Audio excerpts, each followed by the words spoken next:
ముఖ్యంగా R&B డిపార్ట్మెంట్కు సంబంధించి గత పాలకులు చేసినటువంటి పాపాల వలన ఈరోజు రోడ్ల పరిస్థితి అందరూ చూస్తూ ఉన్నారు.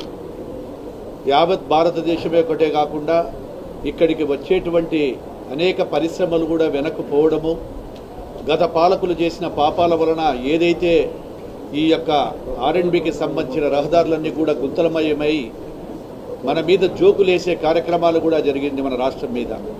అటువంటి పరిస్థితులలో గౌరవ ముఖ్యమంత్రి గారి ఆదేశాల మేరకు ఇక్కడ మోటార్ వెహికల్ మూవ్మెంట్కి లేనిటువంటి రోడ్లకు దాదాపుగా 27,000 కిలోమీటర్లన్నింటినీ కూడా మేము గుర్తించడం జరిగింది.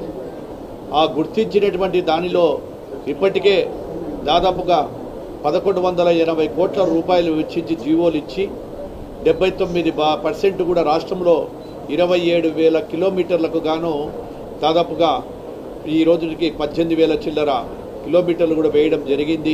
దాదాపుగా 79% నుంచి 80% వరకు క్లియర్ చేశాము. ఈరోజు నేను వైఎస్ఆర్ పార్టీ వారికి సవాల్ చేస్తూ ఉన్నా.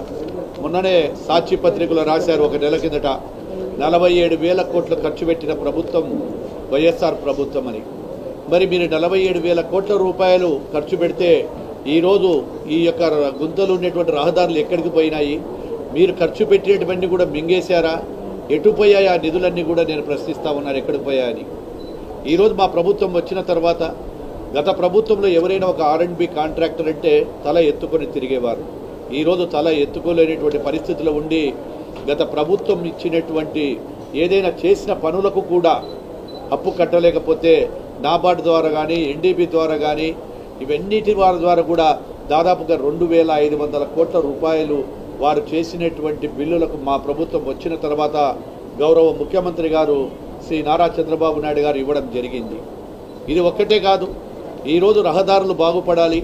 ఎప్పుడైతే రహదారులు మనకు బాగుపడతాయో, ఈరోజు ఇన్ఫ్రాస్ట్రక్చర్ బాగుంటే పరిశ్రమలు వస్తాయి, టూరిజం పెరుగుతుంది అనేటువంటి ఉద్దేశంతో మా ముఖ్యమంత్రి గారు నేషనల్ హైవేకు సంబంధించింది కూడా దాదాపుగా ఈ ప్రభుత్వం వచ్చిన తర్వాత 80,000 కోట్ల నుంచి 90,000 కోట్ల రూపాయలు నిధులు గౌరవ మంత్రి శ్రీ గడ్కరీ గారి దగ్గర నుంచి కూడా శాంక్షన్ చేయడం జరిగింది.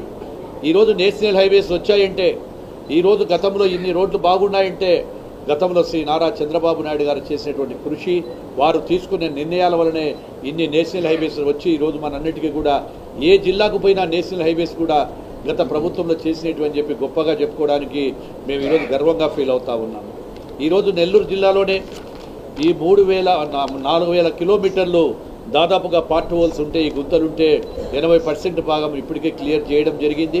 కొన్ని వర్షాల కారణంతో కొన్ని చోట్ల ఇంకా చేయలేకపోయాము.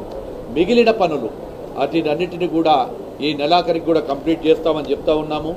నెల్లూరు జిల్లాకు సంబంధించి ఈ యొక్క పార్ట్ హోల్స్కు కూడా 37 కోట్ల రూపాయలు ఇవ్వడం జరిగింది. వీటన్నిటిని కూడా ఎక్కడైనా నాణ్యతతో ఉండాలి, నాణ్యతలో దెబ్బ ఎక్కడైనా ఉంటే అధికారుల మీద చర్యలు తీసుకోవడం ఉంటామని కూడా చెప్పడం జరిగింది.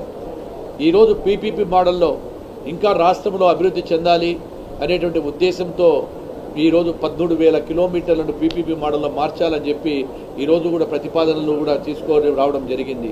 ఆ PPP మోడల్లో కూడా ఎక్కడైతే అనువైన ఈ యొక్క రోడ్లు ఉన్నాయో వాటన్నిటిని కూడా ఏజెన్సీ ద్వారా త్వరలోనే చేసి ఏప్రిల్ మే మాసంలో ఈ PPP మోడల్ ద్వారా మరో 13,000 కిలోమీటర్లు కూడా ఈరోజు డబుల్ రోడ్లను చేయడము, 4 లైన్స్ రోడ్లు చేయడం కూడా జరుగుతుందని తెలియజేస్తూ ఉన్నాను.